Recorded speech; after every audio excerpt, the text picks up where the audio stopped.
सिंगरौली जिले के अमलोरी मुहिर स्थित रिलायंस कोल माइंस में हुए दर्दनाक हादसे में डंपर ऑपरेटर की मौत के बाद कंपनी प्रबंधन और मृतक के परिजनों के बीच मुआवजा एवं सहायता राशि को लेकर सहमति बनने की जानकारी सामने आई है। हादसे के बाद खदान क्षेत्र में तनाव की स्थिति रही। मौके पर भारी पुलिस बल तैनात किया गया।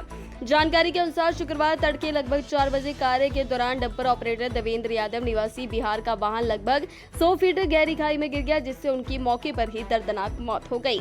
बताया जा रहा है कि मृतक संविदाकार कंपनी के माध्यम से कार्यरत थे। घटना के बाद खदान क्षेत्र में अफरा तफरी का माहौल बन गया। पुलिस प्रशासन मौके पर पहुंचा, वहीं कंपनी प्रबंधन एवं मृतक के परिजनों के बीच लंबे समय तक चर्चा चली।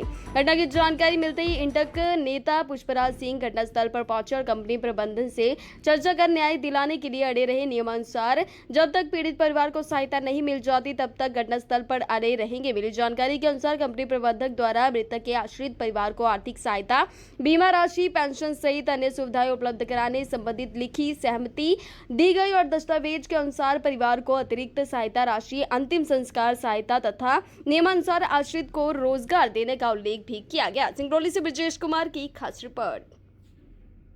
कोल माइंस में एक फिर हादसा हुआ है और तीसरी चौथी बार इस तरीके की घटना घटी है। कहीं ना कहीं बड़ी लापरवाही बरती गई है। क्या कुछ कहेंगे इससे लेकर के आप? देखिए, सबसे पहले तो यह जो घटना हुई अत्यंत जो है पीड़ादायक घटना है। मृतक ईश्वर से प्रार्थना करते हैं मृतक की आत्मा को शांति दे और दोबारा इस तरह घटना न घटित हो। लेकिन जो ये रिलायंस प्रबंधन है, इसकी जो कार्यशैली है इतनी बेकार है कि पिछली बार की दुर्घटना से भी इसने सबक नहीं लिया। और जो इस बार की दुर्घटना हुई, मैं तो अभी माइक देख के आ रहा हूँ, बड़ा ही भयावह स्थिति है। जिस गाड़ी से दुर्घटना हुई उसका ब्रेक काम नहीं कर रहा था। उस गाड़ी में जो है चलने लायक वो गाड़ी नहीं थी, इसके बाद भी वो गाड़ी ज़बरदस्ती चलवाया जा रहा था, जिस कारण ब्रेक फेल होने के चलते घटना घटित हुई है। काफ़ी कसमकस के बाद जो है हम लोग 2 घंटा 3 घंटा वहाँ बॉडी के पास रहे, प्रशासन लेके गया, तब जाकर के रिलायंस प्रबंधन वहाँ पे आई और उसको जो 25 लाख रुपया हम लोग एसग्रेसिया की बात करते थे, 20 लाख रुपये उन्होंने नकद दिया है, मतलब अकाउंट में दिया है। 5 लाख देने के लिए 1 महीने का समय वो मांगे हैं। साथ ही साथ मृतक के जो पुत्र हैं उनको जो है उन्होंने नौकरी दिया है और उतने ही वेतन देंगे जितना उनके पिताजी को मिलता था। साथ ही साथ ग्रेजुएटी और पढ़ने के लिए भी कुछ देने की बात हुई है। और एक जो सबसे बड़ी बात है कि जैसे ब्रिटिश शासन में लोग जो है बड़ा कोड़े और बड़े बड़े डंडे मार के काम कराया करते थे, इस 4 दीवारी के अंदर वैसा ही वहाँ पे प्रणाली है, कार्य प्रणाली। मैं देख के आ रहा हूँ, बहुत पीड़ा थी वर्करों में। वर्करों ने बताया कि जो लोग कंपनी की बात नहीं सुनते हैं उनको बाहर का रास्ता दिखा दिया जाता है, गेट पास छीन लिया जाता है और यदि हम अपनी जायज़ मांगों को लेकर के कंपनी प्रबंधन से बात करते हैं तो हमको निकालने की बात करते हैं। गाली गलौज करके तमाम दबाव देके काम कराया जा रहा है कर्मचारियों से। और मूल चीज़ है कि समान काम का अलग अलग वेतन है। यदि डंपर ऑपरेटर हैं तो जो कंपनी के दलाल हैं, जो कंपनी के साथ रहते हैं, उनको 1.5 लाख वेतन है। जो साथी अपना केवल काम करके जाते हैं उनको 30,000 से लेके 60,000 रुपये तक भुगतान कर रही है। इस तरीके से कंपनी जो है श्रमिकों का शोषण भरपूर कर रही है, जितना करना चाहिए उससे भी ज़्यादा कर रही है। और कोई माई बाप नहीं है, न तो यहाँ पे कोई देखने वाला इनका माई बाप है। ये गेट के अंदर जाने की किसी को अनुमति नहीं है। आज प्रशासन हम लोग को लेके गया था और हम लोग वहाँ पे देखे और बड़ा दबाव देने के बाद ये जो भी ये पैसा दे पाए हैं वो देने के लिए एक्सेप्ट किए हैं।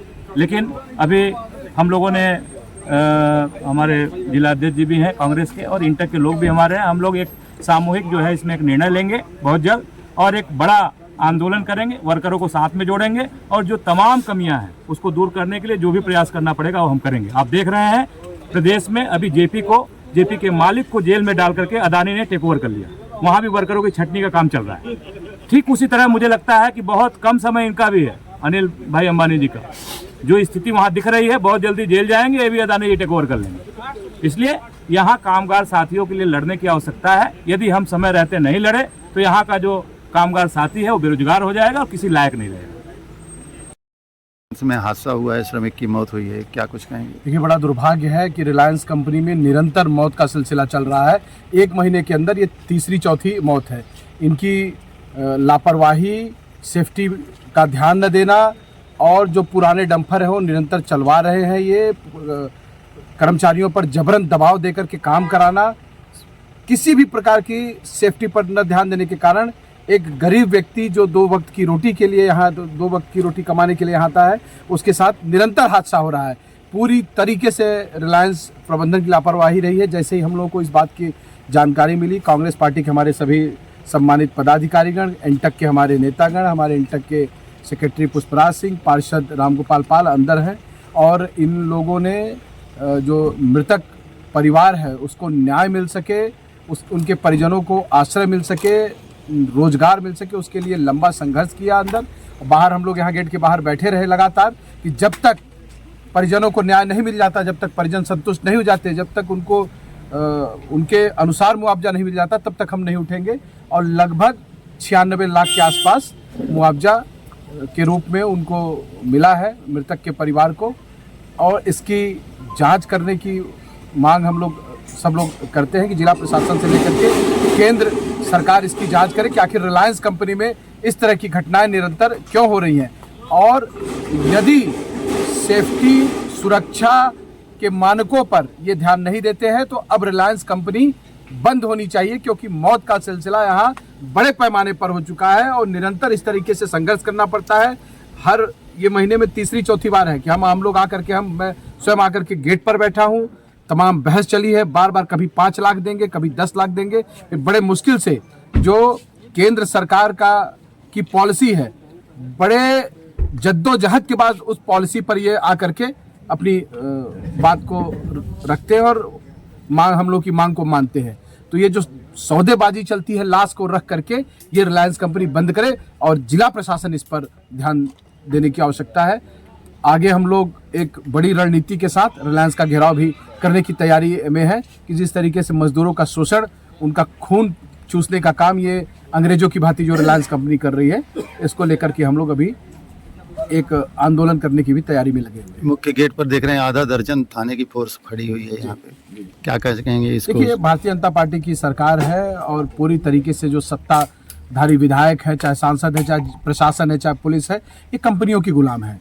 कंपनियों के मालिकों के लिए लोग रेड कारपेट बिछाते हैं, गरीब मजदूरों को लाठी से पीटते हैं, उनको बेघर करते हैं और तमाम तरीके की यातनाएं। जिस प्रकार से जब हमारा देश गुलाम था अंग्रेजों के समय, जो अंग्रेज कृत्य किया करते थे, वही कृत्य ये कंपनी के लोग हमारे सिंगरौली वासियों के साथ कर रहे हैं। रिलायंस कोल माइंस में एक हादसा घटा है जिसमें एक पीड़ित की मौत हो गई है। देवेंद्र यादव नाम बताया जा रहा है, जो बिहार के थे। आप वार्ड के पार्षद हैं और आप घटना स्थल पर भी गए थे, कई पुलिस अमला भी यहाँ पे मौजूद रहा, क्या कुछ कहेंगे इसे लेकर के? ये दुर्घटना बड़ी दुर्भाग्य है। आए दिन 1 महीने में 3 दुर्घटना हुई, आप देख ही रहे हैं। लेकिन रिलायंस की लापरवाही से ये दुर्घटना हो रही है।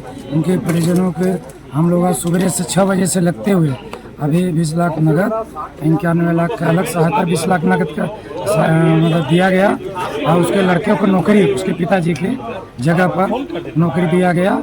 इसलिए समझौता होकर के बॉडी पीएम कराने के लिए भेजा गया।